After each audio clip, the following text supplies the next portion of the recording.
जंगल की खामोशी में जब परछाइयां भी सवाल करने लगे, दर्पण में अपना ही नहीं किसी और का चेहरा दिखने लगे, तो समझ लेना कोई आपको भी देख रहा है, कोई परख रहा है। इंसानों की सबसे बड़ी कमजोरी होती है कि उसको ये हमेशा ये लगता है कि उसे देख नहीं रहा। तो नमस्कार दोस्तों, मैं हूं आनंद और आप देख रहे हैं आपके अपने पसंदीदा हॉरर रिव्यू चैनल आनंद एक्सप्लोर्स पर। जी हां, आज हम बात करेंगे एक ईशाना नाइट श्यामलन की डेब्यू फिल्म द वॉचर 2024 के बारे में। जी हाँ, ये एक सुपरनैचुरल हॉरर फैंटेसी मूवी है। जितनी ही ब्यूटीफुली शॉट है उतनी ही अनइवन भी। वॉचर्स की कहानी शुरू होती है एक व्यक्ति से जो एक डेंस आयरिश जंगल में भागते हुए अचानक गायब हो जाता है। और ये पहला संकेत है कि ये जगह नॉर्मल नहीं है। और फिर एंट्री होती है हमारी लीड एक्ट्रेस डैकोटा फैनिंग की, जिन्होंने मीना का किरदार निभाया है। वह एक पेट शॉप पे काम करती हैं। पैरेट डिलीवर करते हुए वह रास्ता भटक जाती हैं, उनकी गाड़ी बंद हो जाती है, फोन डेड हो जाता है और सामने घना अंधेरा। जंगल में अंदर जाते हुए उनको एक बंकर दिखाई देता है, जिसकी केयर टेकर मेडलाइन उसे अंदर खींचते हुए कहती हैं कि if you want to live just get inside now. इस बंकर का नाम द कूप है, जहां पहले दो लोग फंसे हुए हैं जिनका नाम है कियरा और डैनियल। और अब आता है फिल्म का सबसे क्रीपी कंसेप्ट। हर रात इन लोगों को एक मिरर वॉल के सामने खड़ा होना पड़ता है, क्योंकि वॉचर्स उन्हें देखते हैं, उनको वॉच करते हैं, जज करते हैं। और ये एक साइलेंट ट्विस्टेड है, क्योंकि और वे वॉचर्स इंसानों को मिमिक करते हैं क्योंकि वो ह्यूमन फॉर्म में आना चाहते हैं। उनके रूल्स वेरी सिंपल हैं। रात को बाहर नहीं जाना, अंडरग्राउंड बोरो में नहीं जाना, द वॉचर्स जो हैं उनको बिल्कुल नाराज नहीं करना। लेकिन हॉरर तब शुरू होता है जब ये नियम टूटते हैं। बेसमेंट में उनको एक पुराना लैब मिलता है, जिसका जो प्रोफेसर किल मार्टिन का है। वे वीडियो में रिवील करते हैं कि क्रिएचर्स ये जो है ये फेरीज थे जो ह्यूमंस को मिमिक करते हैं और धीरे धीरे ह्यूमन फॉर्म्स को पाना चाहते हैं। एस्केप का रास्ता भी वो बताता है, लेकिन सिविलाइजेशन में जब लौटकर मीना को असली ट्विस्ट का पता चलता है तो ऑडियंस भी हैरान रह जाती है। अगर हम फिल्म के विजुअल एटमॉस्फेयर के बारे में बात करते हैं तो आयरिश के जंगल, मिस्ट और साइलेंस, फिल्म का लुक सीरियसली टॉप क्लास है। सिनेमेटोग्राफी एक ब्यूटीफुल ड्रीड क्रिएट करती है। वहीं अगर इसकी मिस्ट्री की हम बात करते हैं तो वॉचर्स एक मिमिक्री कंसेप्ट जेन्युइनली क्रीपी है। ह्यूमनॉइड फेरीज जो मानव जैसा बनना चाहते हैं, फ्रेश आइडिया है बिल्कुल।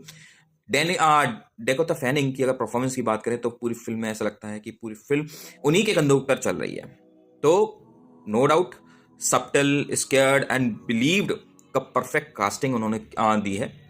लेकिन इसमें कुछ जो मेरे को कमियां लगी हैं, जैसे कि कंफ्यूज स्क्रिप्ट है, जैसे कि बहुत सारे इसमें आइडियाज हैं, जैसे कि फेरीज है, मिमिक्री है, फोकलोर है, फैंटेसी है, लेकिन कोई भी डीप डेप्थ में कुछ भी एक्सप्लेन नहीं हो रहा, कुछ भी एक्सप्लोर नहीं कर रहे हैं।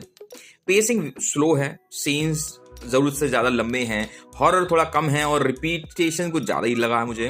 अब अगर हम श्यामलन की बात करते हैं तो हर जगह श्यामलन जो है उनकी तुलना उनके पिता से की गई है। उनकी डेब्यू फिल्म के तौर पर एक डिसेंट अटेम्प्ट है। और द वॉचर एक जैसे बात करते हैं कि वॉचर एक एटमॉस्फेरिक हॉरर है जिसका कंसेप्ट स्ट्रांग है, एग्जीक्यूशन हाफ बेक्ड है।